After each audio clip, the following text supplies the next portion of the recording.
薛凱琪、單依純、吳克勤5條人等等，今個月27、28號嚟中山參加草莓音樂節啦！卡拉永遠 OK， 楊哥做咩咁 high 啊？梗係啦！今年嘅草莓音樂節喺中山舉行啊！我練好啲歌，準備上台。你有冇買票啊，堂堂？梗係有啦，而且仲要係前排啊！哎呀，使唔使買票啊？喺我哋寶德度聽到啦！你知唔知今年就喺我哋旁邊舉辦啊？呀，帶你過去睇睇有幾近啊！好走！好，我哋而家出發，睇下我哋呢邊過去有幾近。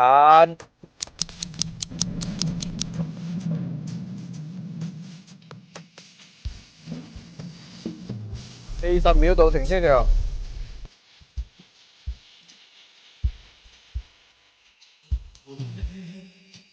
嗱，呢個就係主場地啦，場地幾震撼。我哋保德過嚟都係分零鐘㗎咋。我哋保德係一類嘅汽修企業，有10幾個工位嘅機修車間，有自己嘅噴漆房、鈑金師傅，仲有獨立嘅美容部門，可以提供一站式汽車整備服務。唔得啦，我要練歌啊！卡拉永遠 OK， 傷心都會死。記得關注我哋中山保德喎。